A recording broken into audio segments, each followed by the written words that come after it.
మరి 56వ రోజు రిలయన్స్ దేశకు నార్త్ మండల్ కమిటీ బీజేపీ తరఫున కూర్చున్నందుకు ప్రత్యేక ధన్యవాదాలు తెలియజేస్తున్నారు వారందరూ కూడా. మరి 56వ రోజు రిలయన్స్ దీక్ష అందరూ కూడా ఒక్కసారి గమనించాలా. ఈ దీక్ష ఎందుకు చేస్తున్నాం? ఈరోజు ఆటోని ఒక వెంటిలేటర్ మీద ఉన్నటువంటి పరిస్థితి, అన్ని రంగాల్లో వెనుకబడి ఉన్నందుకు ఒక వెంటిలేటర్తో పోలుస్తున్నాము. మరి దీనికి అత్యవసరమైన ఏదైనా ఉందంటే ఆక్సిజన్ ఏంటంటే ఆదోని జిల్లా వస్తే తప్ప ఇక్కడ ఎటువంటి మార్పు ఉండదు. పేరుకు మాత్రమే సెకండ్ బాంబే, పత్తి రాష్ట్రంలోనే అతిపెద్ద పత్తి మార్కెట్, అలాగే అతిపెద్ద మున్సిపాలిటీ, ఇలా చెప్పుకుంటూ అనేక విషయాలు చరిత్ర ఉన్నది. కేవలం పేరుకు మాత్రమే పరిమితి అయింది. మరి ఇక్కడ జీవన విధానం కూడా అరాకొరగా నడుస్తూ ఉంది. ప్రతి చిన్న విషయాన్ని కూడా ఈరోజు కర్నూలు వెళ్ళాల్సినటువంటి పరిస్థితి. ఏదైనా యాక్సిడెంట్ అయితే కూడా ఇక్కడ నుంచి దాదాపుగా 100 కిలోమీటర్లు కర్నూలు ఆదోని నుంచి వెళ్ళాలంటే, మరి వెలుగున్న వాళ్ళు వెళ్ళాలంటే కూడా దాదాపుగా 140 కిలోమీటర్లు అవుతుంది. కౌతాలం వెళ్ళాలంటే కూడా 140 కిలోమీటర్లు అవుతుంది. ఇట్లా చిప్పగిరి ఇటువంటి ప్రాంతాలు కూడా వెళ్ళాలంటే దాదాపుగా 140-150 కిలోమీటర్లు ఒక హాస్పిటల్ విషయం పైన ఇంత దూరం ప్రయాణించాల్సినటువంటి పరిస్థితి ఉంది. దాదాపు 140 కిలోమీటర్లు వెళ్ళాల్సిన అయినప్పటికీ వేలాది రూపాయలు అంబులెన్స్ ఖర్చు అవుతుంది. అదేవిధంగా ఇక్కడ స్కానింగ్లు చేసుకొని అక్కడ పోయి స్కానింగ్లు చేసుకొని ఒక చిన్న మధ్య తరగతి కుటుంబంలో ఏదైనా ఇబ్బంది జరిగితే ఈరోజు వాళ్ళ ఆస్తులు అమ్ముకునే పరిస్థితి. ఒకవేళ ఆస్తులు ఉంటే అమ్ముకొని కానీ చూపించుకునే పరిస్థితి ఉంది.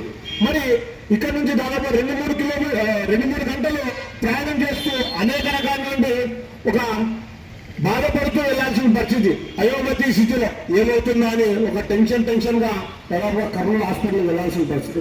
ఒకవేళ కొంతమంది ఆర్థికంగా లేని వాళ్ళైతే ఇక్కడే దేవుడు దయ అని చెప్పి వదిలేటువంటి పరిస్థితిలో ఈరోజు ఇక్కడ ఆదోని డివిజన్ ప్రాంతం ఉందని చెప్పి ప్రభుత్వం గమనించాల్సి ఉంది. ఇలా వైద్యం కోసం ఏ విధంగా ఉంటే పరిస్థితి, మరి గుడ్డు కోసం కూడా ఈరోజు 2 రకాల వలసలు ఉన్నాయి. ఇక్కడ నుంచి చదువుకున్న వ్యక్తి కూడా ఈరోజు డిగ్రీలు, పీజీలు, ఎంబీఏలు అన్ని చేసినప్పటికీ కూడా ఉద్యోగముల పేరుతో కుటుంబానికి దూరంగా ఉంటూ చాలని జీతాలతో హైదరాబాద్కి, బెంగళూరుకి ఇట్లా అనేక మెట్రో స్టేషన్లకు వెళ్ళి పడరాని కష్టాలన్నీ పడుతూ ఈరోజు కుటుంబంతో దూరంగా ఉండి బాధపడే పరిస్థితి. చదువుకునేటువంటి వాళ్ళు నిరుద్యోగ ఉపాధి ఈ విధంగా ఉంటే, మరి చదువుకునేటువంటి కూలీ పనులకు వెళ్ళి కుటుంబాన్ని తీసుకెళ్ళి, అలాగే కుటుంబంలో చిన్నపిల్లలు కూడా ఈరోజు వలసలు పోయే పరిస్థితిలో పిల్లల్ని ఇంటి దగ్గర వదిలిపెట్టి పోలేని పరిస్థితిలో ఆ పిల్లల్ని కూడా తీసుకెళ్లి అక్షరాభ్యాసానికి చదువుకు దూరం చేసే పరిస్థితి. ఆ విధంగా పిలుచుకోవడం వల్ల ఆ పిల్లలు కూడా చదువు రాదు.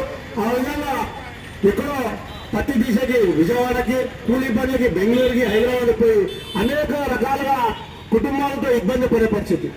మరి గతంలో తీసుకున్నట్లయితే ఇక్కడే మన మిల్లులు ఉండేవి, రాయలసీమ మిల్లు అయితేనేమి, కోతారం మిల్లు అయితేనేమి, ఇలాంటి స్పిన్నింగ్ మిల్లు, ఆయిల్ మిల్లు ఇవన్నీ ఉన్నప్పుడు ఇక్కడ చాలా అద్భుతంగా ఉండేది. మరి ఈరోజు రాష్ట్రం నలుమూలలో కూడా ఈరోజు వలసలు పోయే పరిస్థితి.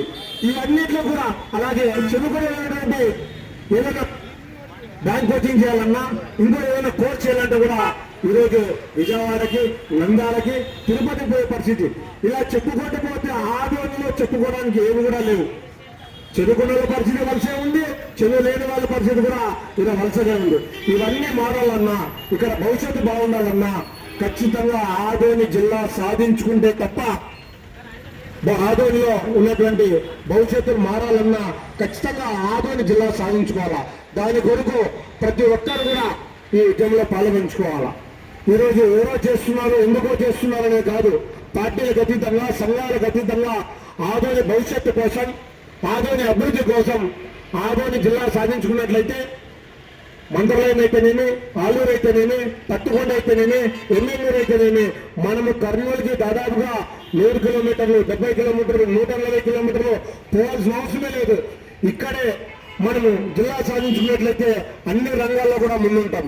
చదువుకైతేనేమి, వైద్య కోసం అయితేనేమి, విద్య కోసం అయితేనేమి, ఉపాధి కోసం అయితేనేమి అనేక రకాలు కూడా ఇక్కడే కలెక్టర్ గారు వస్తారు, ఎస్పీ గారు వస్తారు. దాదాపుగా 130-140 ప్రభుత్వ అధికారులందరూ కూడా ఇక్కడే ఉంటాయి. అలాగే జిల్లా కేంద్రం కూడా మనకి సపరేట్ నిధులుగా కేటాయిస్తాయి. ఇక్కడ అప్పుడు ఎప్పుడు కూడా ఇక్కడ మనము వలసలు పోయేటువంటి పరిస్థితి లేదు. కాబట్టి దయచేసి ఆదోని వాసులైతేనేమి, అలాగే డివిజన్ ప్రాంతంలో ఉన్న ప్రతి ఒక్కరు కూడా ఆదోని జిల్లా కోసం పార్టీలకు అతీతంగా, సంఘాలకు అతీతంగా ఐక్యమత్యంతో మన పిల్లల భవిష్యత్తు, ఆదోని భవిష్యత్తు, ఆదోని డివిజన్ ప్రాంత ప్రజలు మనం ఏది కూడా కర్నూలు పోయే పరిస్థితి లేకున్నట్ల మనకు అన్ని సౌలభ్యం రావాలంటే ఖచ్చితంగా ఆదోని జిల్లాను సాధించుకోవాలా.